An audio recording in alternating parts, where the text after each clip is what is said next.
Pinch harmonics, also known as artificial harmonics, easily one of the most sought after guitar tricks out there.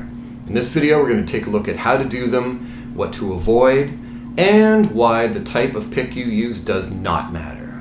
Let's check it out. The basic technique behind pinch harmonics or artificial harmonics is actually quite simple. What you do is you grab your pick. I've got a nice bright green one so there's no mistaking it, and with the very tip of the pick sticking out from your thumb and finger, very tip only, as you pick the string, your pick is going to cross over the string, and then that portion of your thumb right next to the tip of the pick is going to make contact with the string, and that's what activates the harmonic point.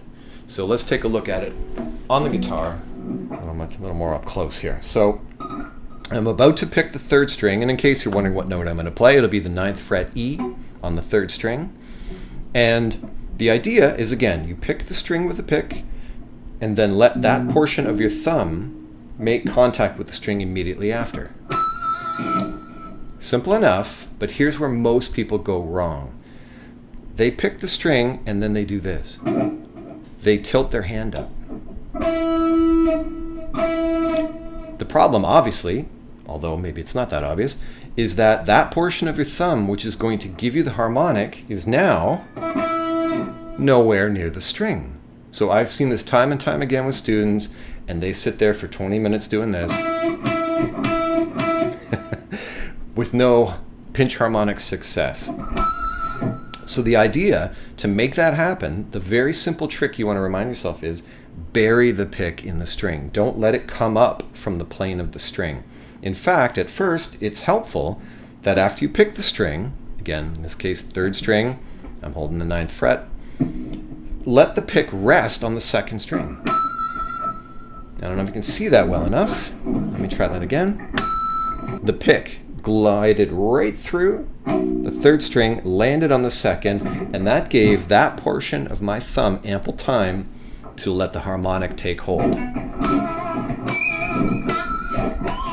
You'll also notice as I move around the string, I get different harmonics. And don't be surprised if certain points, and they can be very small little points, you don't get a harmonic. Certain parts of the string just don't allow for a harmonic to happen. So if you think you're close to it, you're getting very close to getting those harmonics to squeal a little bit, don't be afraid to move around a millimeter or two in either direction, or bigger, you can centimeters, inches, whatever you want.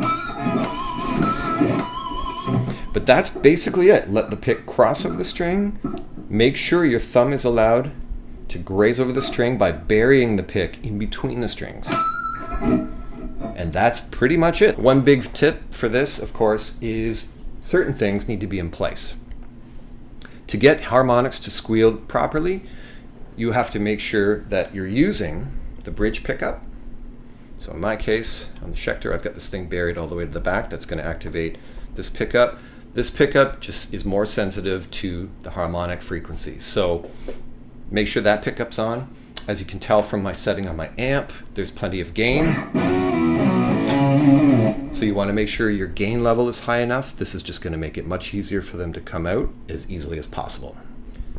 One more thing I should point out, I've seen a lot of people mention that certain picks are good for harmonics and others aren't. The fact of the matter is the pick has really nothing to do with it, other than the fact that the pick activates the string in the first place. It really doesn't matter what it is. You can use a coin.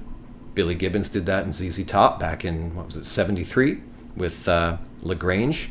That whole second solo is practically pinch harmonics. He uses a Mexican peso.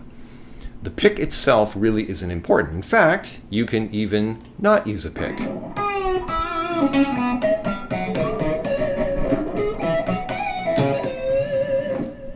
There you go.